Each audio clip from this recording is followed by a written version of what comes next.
Hello મિત્રો, કેમ છો? જય શ્રી કૃષ્ણ. આજે આપણે બનાવવાનું છે લસણ ભીંડાનું શાક. બહુ જ સરસ અને ટેસ્ટી.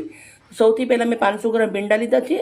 એને ધોઈ અને કટ કરી અને રેડી કરી દીધા છે. મેં આવી રીતના કટ માર્યા છે. તમે મનપસંદ મારી શકો છો. તો એક ભીંડાના મેં 4 ટુકડા કરી લીધા છે. વાટકો ભરી અને લસણ લીધું છે. ભીંડા અને લસણનું આપણે શાક બનાવવાનું છે. જે મસાલા નાખીશ પૂરો વિડીયો તમારા જોડે શેર કરીશ. આજની વિડીયો સારી લાગે તો પ્લીઝ એક લાઈક કરજો.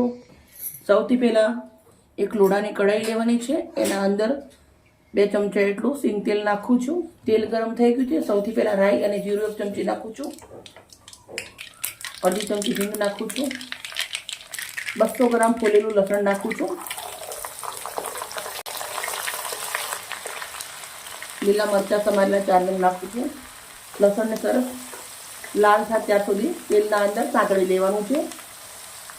લસણને આવી રીતે ફેરવતું રહેવાનું છે. લસણ થોડું લાલ થઈ જાય પછી આપણે ભીંડો નાખવાનો છે. મિત્રો, તમે ભીંડાનું શાક તો બનાવતા જ હશો, પણ આવી રીતે લસણવાળું બનાવજો. બહુ જ સરસ લાગશે અને ટેસ્ટી બને છે. બહુ જ મસ્તનું, નાના મોટા બધાનું સરસ લાગશે. મિત્રો, આપણું લસણ સરસ લાલ આવી ગયું છે. તમે જોઈ શકો છો.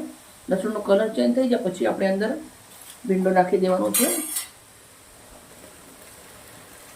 આ બધું સમારીને રાખ્યું છે એટલે ઝટપટ વિડીયો બની જાય. કેમ કે આ બધું તમને બતાવું જ વિડીયો આપણો મોટો થઈ જાય. હવે આપણે એને સરસ મજાના તેલના અંદર ભીંડાને શેકવાના છે. હવે આપણે સરસ આને આવી રીતે મિક્સ કરી દઈશું.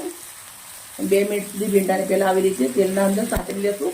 પછી શું નાખું છું એ બી તમને બતાવી દઉં. કેટલી વાર રાખવા છે, કેવા કરવા છે, બધું જ તમને બતાવું છું સ્ટેપ બાય સ્ટેપ. હવે આપણે આને સરસ તેલના અંદર બેસી ગયા છે. તો આપણે લાળ ભરવા માટે સૌથી પહેલાં 1 ચમચી ભરી અને મીઠું નાખી દઉં છું. 1 ચમચી ભરી અને હળદર નાખી દેવાની છે.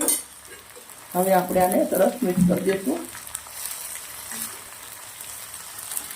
ભીંડાને 5 મિનિટ સુધી લાળ ભરે ત્યાર સુધી હવે આપણે આને શેકી લેવાના છે. ભીંડા આપણા સરસ મજાના તેલના અંદર શેકાઈ ગયા. હવે આપણે મસાલા કરી લઈશું. 1 ચમચી કાશ્મીરી મરચું નાખું છું. 1 ચમચી સાદું મરચું નાખું છું. હળદર આપણે પહેલાં નાખી દીધેલી છે. હવે 1 ચમચી મીઠું નાખું છું. 1 ચમચી ધાણા જીરું નાખું છું.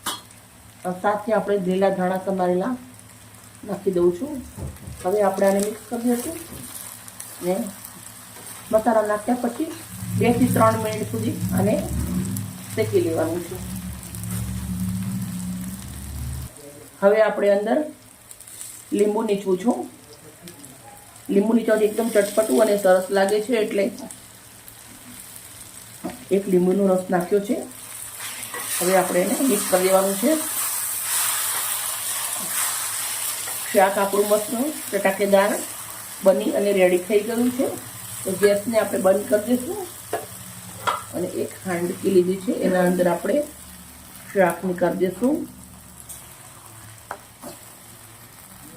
મિત્રો, શાક તો આપણું ઘણું બધું બનાવ્યું છે, પણ આપણે વિડીયો સજાવવા માટે આવી રીતના એક હાંડીવાળી ડીશના અંદર પ્લેટના અંદર સર્વ કરું છું.